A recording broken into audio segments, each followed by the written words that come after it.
Bienvenida y bienvenido a esta exploración. Hoy nos vamos a meter de lleno en una transformación, fascinante.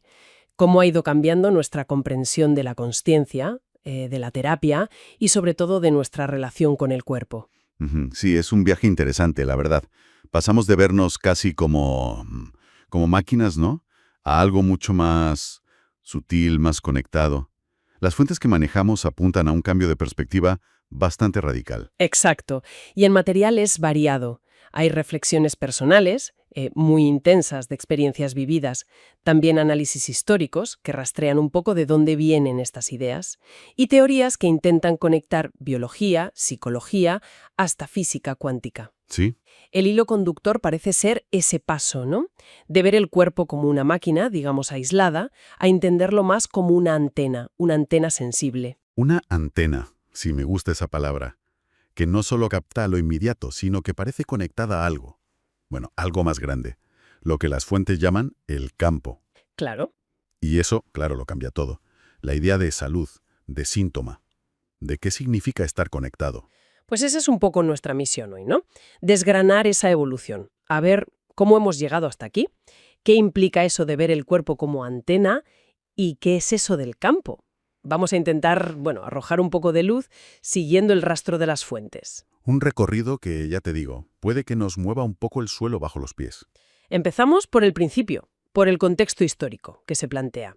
Se habla de la revolución industrial como un punto de partida clave. Parece que nos dejó esa idea del cuerpo como una máquina, ¿verdad? Claro. Para producir. Sí, totalmente. Una máquina, cuyo valor era producir, trabajar. El cuerpo al servicio de la fábrica. Casi, casi una pieza más del engranaje. Y la conciencia, las emociones, bueno, eso era secundario. Separado de lo físico, que era lo tangible, lo útil en ese momento. Una visión muy materialista, ¿no? Muy funcional, que dejaba fuera, pues casi todo lo demás. ¿Y cuándo empieza a romperse esa visión? Pues las fuentes apuntan a la psicología como un momento clave. A ver, figuras como Freud, como Jung, de repente abren una puerta a un mundo interior que la ciencia occidental, no había explorado así. El inconsciente, los traumas escondidos, los sueños. Claro. De repente la mente, ¡pum!, entra en juego. Lo invisible. Ya no éramos solo un cuerpo máquina. Ahí la cosa se complica. Claro, ya no vale mirar solo la pieza física.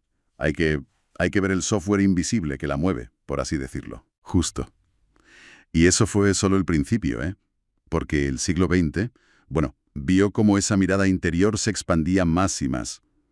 Llegó el humanismo, con Maslow y compañía, recordándonos que somos más que traumas, que también somos potencial, búsqueda de sentido. Y luego lo transpersonal, ¿verdad? Que ya iba como más allá del individuo. Eso es, se empezó a mirar con otros ojos fenómenos como las experiencias cercanas a la muerte, estados alterados, experiencias místicas, cosas que sugerían que la conciencia quizás no estaba tan atada al cerebro o a la vida física. La idea de trascendencia empezó a colarse. Esto ya suena muy lejos de la máquina industrial, desde luego. La conciencia como que se expande. Y no solo hacia arriba, digamos hacia lo trascendente, también hacia atrás, hacia los ancestros.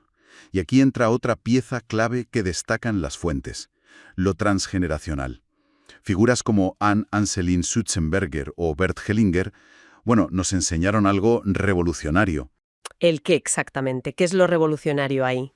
pues que la psique, nuestra mente, no es una isla. Estamos metidos, queramos o no, en una red invisible de lealtades familiares, de deudas, secretos, traumas, que pasan de generación en generación.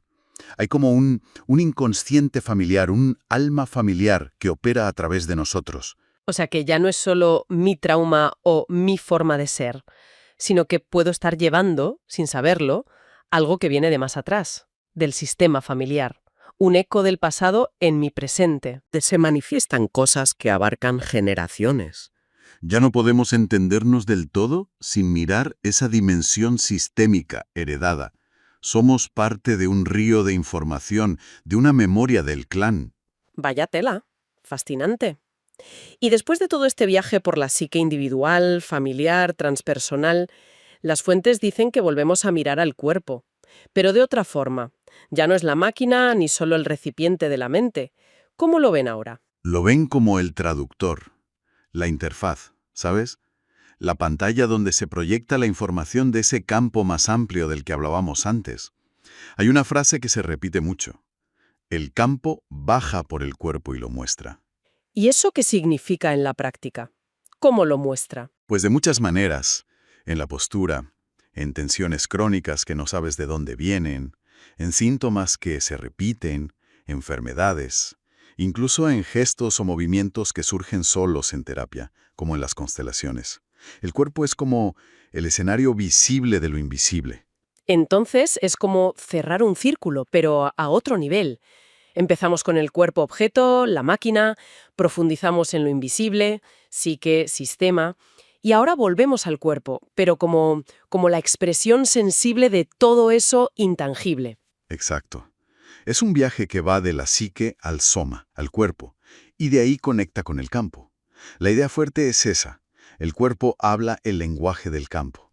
Es el mensajero, el sismógrafo que nota las vibraciones sutiles de esa red a la que pertenecemos. Y si el cuerpo es el mensajero, los síntomas serían... Los mensajes. Esto conecta con una parte importante de las fuentes, que parten de una experiencia personal muy fuerte, ¿no? Descrita en uno de los textos. Un proceso que empezó en 2009, con síntomas raros. Presión alta, insomnio bestial, taquicardias, una sensación como de puerta energética abierta sin avisar y sin diagnóstico médico claro. Sí, esa experiencia personal es como el hilo conductor para explorar un montón de enfoques y teorías. Se mencionan nombres muy diversos, Dolores Cannon y la memoria celular, Eric Pearl y la sanación reconectiva, Richard Bartlett y la física cuántica aplicada, hasta Hellinger, Lipton con la epigenética, Sheldrake con los campos mórficos. Vamos, un recorrido amplio buscando respuestas. Y a través de esa búsqueda personal, ¿a qué conclusión se llega sobre esos síntomas tan perturbadores? La conclusión principal que se saca es, bueno, es potente. Los síntomas, da igual si son físicos, emocionales o mentales, no son errores, ni fallos del sistema, ni castigos. Son, sobre todo, comunicación. Intentos del sistema cuerpo-mente-espíritu, o quizás de esa inteligencia del campo, de decirnos algo importante que no estamos pillando de otra forma. O sea, el alma o la consciencia profunda, llamémosle como queramos, intentando hacerse oír a través de la materia. El síntoma como un grito de atención, no como algo a callar, y ya está. Exactamente. Pide escucha, pide comprensión. No solo supresión. Las fuentes ponen ejemplos muy comunes.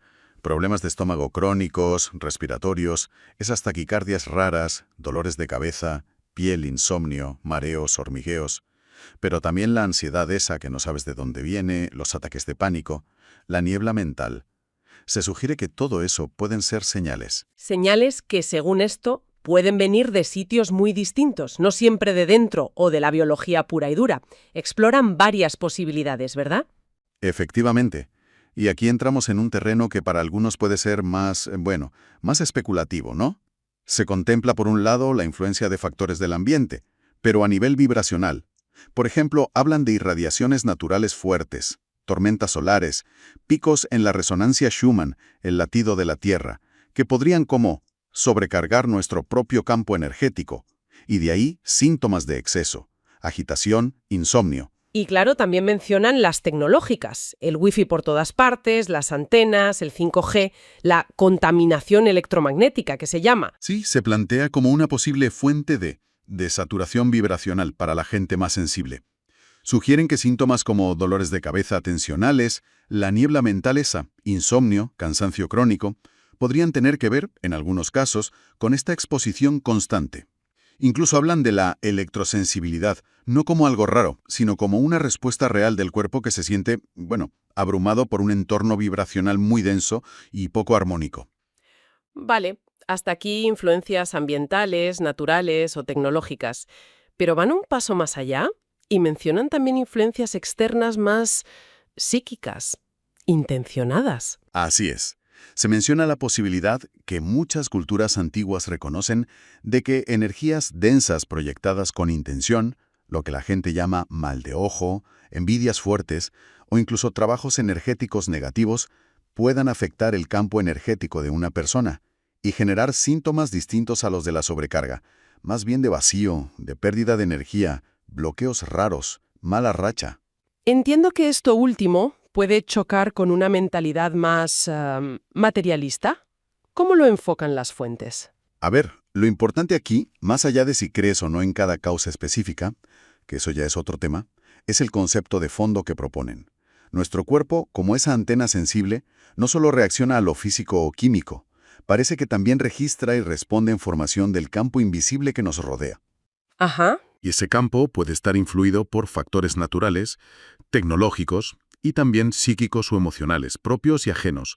El síntoma sería la señal de esa interacción. De acuerdo. El cuerpo como receptor y traductor de un espectro muy amplio de influencias. Y esto nos lleva otra vez al concepto central que parece unirlo todo. El campo.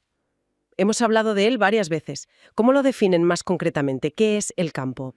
El campo lo presentan como una especie de inteligencia o conciencia que se autoorganiza, una red invisible de información y energía que conecta todo. Y no es algo puramente esotérico, ¿eh? Buscan paralelos en la ciencia. Mencionan explícitamente a Rupert Sheldrake y su teoría de los campos mórficos. ¿Puedes explicar un poco qué son esos campos mórficos, para quien no lo sepa? Sí, a ver, Sheldrake propone que hay como campos invisibles de información, ¿vale? Como memorias colectivas o hábitos de la naturaleza, que guían la forma y el comportamiento de los sistemas vivos, desde células hasta sociedades. Sería como un plano invisible que se actualiza con la experiencia. El ejemplo típico es el de las ratas. Si unas aprenden un truco nuevo en un sitio, otras de la misma especie en otro sitio lo aprenden más rápido, como si la información entrara en el campo de las ratas. Interesante. Como una especie de internet biológica y psíquica. ¿Y esto cómo se relaciona con la terapia o el bienestar? Pues sugieren que terapias como las constelaciones familiares funcionan precisamente porque te permiten sintonizar con ese campo de información familiar o sistémico. Al poner representantes, se hace visible la dinámica oculta del campo, sus líos y hacia dónde podría ir la solución. Las constelaciones serían, según esto, una forma de ponerle subtítulos al campo, de leerlo. Entendido. Entonces el campo es esa inteligencia organizadora que está ahí debajo. Y esto cambia radicalmente el papel del terapeuta y de la persona que busca ayuda, ¿no? Totalmente. Pasamos del modelo donde el terapeuta es el experto que arregla al paciente o donde tú tienes que esforzarte por sanarte con técnicas, a un modelo donde el verdadero motor del cambio es el propio campo. Entonces, ¿qué hacemos nosotros? ¿Cuál es nuestro papel? ¿O el del terapeuta? El papel cambia de hacedor a resonador o testigo consciente. Se trata menos de meter mano y más de aprender a parar, a observar sin juzgar, a sentir las señales sutiles del cuerpo y del campo. Y permitir que la inteligencia del sistema muestre el camino hacia el equilibrio. Es confiar en que hay una sabiduría ahí que funciona si le dejamos espacio. Pasar de intentar controlar a colaborar, a resonar con el proceso. Justo eso. Resonar con el campo que organiza. Es un cambio que pide humildad, presencia y estar abierto a lo desconocido.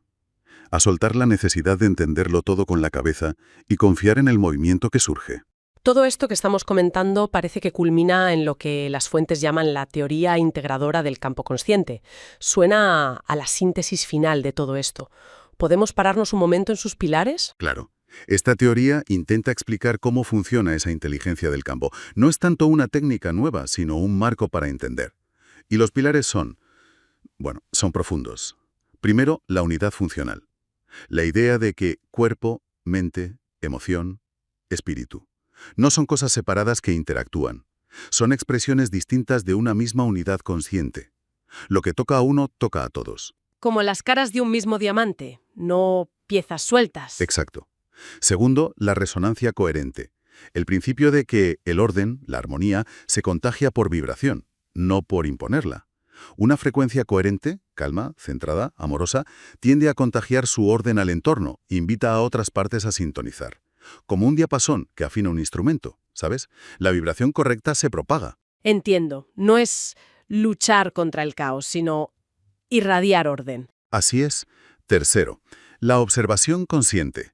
aquello que miras con presencia, de forma neutra, sin juzgar ni querer cambiarlo. Tiende a transformarse solo. La conciencia que reconoce algo sin rechazarlo le permite moverse, integrarse. Es el poder de la mirada ecuánime. Como si la luz de la conciencia disolviera las sombras solo por iluminarlas. Podría ser una buena imagen, ¿sí? Cuarto, la autoorganización. La confianza básica en que todo sistema vivo tiene una inteligencia propia que tiende al equilibrio, a la salud, a la totalidad, si no interferimos demasiado con nuestros juicios, miedos o intentos de controlarlo todo. El campo sabe cómo ordenarse si le dejamos. Dejar que el río encuentre su cauce. Quinto, la inclusión. Muy de constelaciones esto. Lo que se ha excluido del sistema, alguien olvidado, una emoción reprimida, una verdad negada, sigue influyendo desde la sombra, creando síntomas o repeticiones, hasta que se le reconoce y se le da su sitio en la consciencia del sistema. Nada se sana si sigue excluido. Lo que resistes persiste, pero lo que incluyes se transforma. Algo así. Exactamente. Sexto, la presencia vacía o el no hacer consciente. Es la capacidad de estar presente sin una agenda personal, sin identificarte con ser el salvador o el solucionador. Crear un espacio interior de vacío fértil, de receptividad, desde donde la inteligencia profunda del campo, a veces la llaman la fuente, pueda actuar a través de ti, ser un canal limpio. Lo que decías antes, pasar de hacedor a testigo, resonante, o incluso a portal. Sí. Séptimo, la correspondencia vibracional. El principio hermético de como es adentro, es afuera. La realidad que percibimos y atraemos no es casual. Es un reflejo de nuestra frecuencia vibratoria interna, pensamientos, emociones, creencias. Si cambias la frecuencia interna, cambia la realidad que experimentas. No vemos el mundo como es, sino como somos nosotros. Y finalmente, octavo, el amor como frecuencia de orden.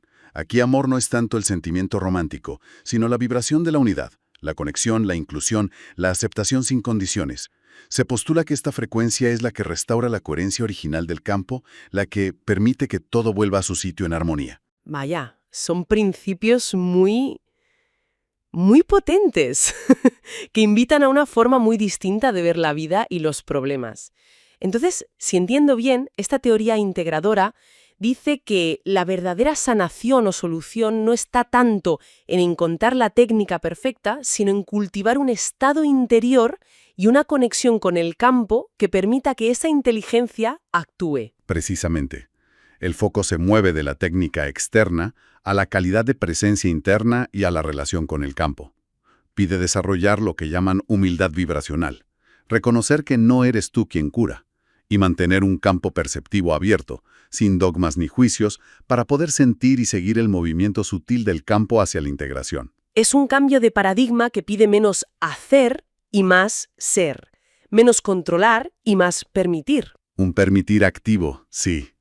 Consciente, resonante. ¿Y esta perspectiva se queda solo en lo individual o también se mira a nivel colectivo? Mencionabas algo de entrelazamiento cuántico en grupos. Sí, las fuentes exploran una idea fascinante.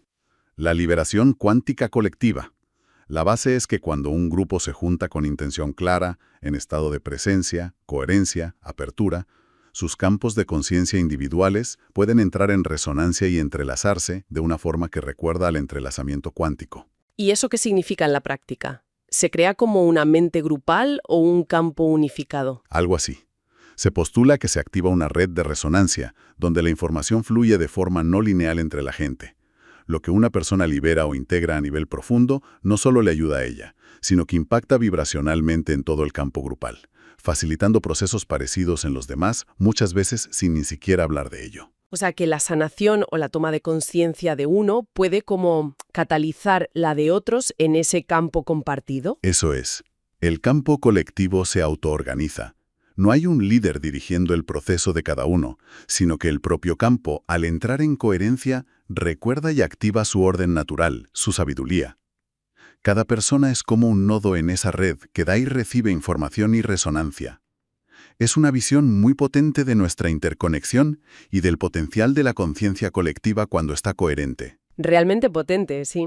Entonces, si recapitulamos un poco el viaje que hemos hecho siguiendo estas fuentes, hemos partido de vernos casi como autómatas, ¿no? Cuerpos máquina para producir. Ujú. Hemos pasado por las complejidades de la psique individual, el inconsciente, el potencial de crecer. Nos hemos metido en las redes invisibles de la familia, reconociendo herencias y lealtades que vienen de atrás. Hemos explorado esas fronteras de lo transpersonal, viendo una conciencia que quizás va más allá del yo. Y hemos vuelto al cuerpo, pero ya no como máquina, sino como esa antena sensible, traductora del campo, el lugar donde lo invisible se hace carne, experiencia. Llegando al final a vernos como partes conectadas de un campo de conciencia enorme, inteligente, que se autoorganiza, y con el que podemos aprender a resonar y a colaborar.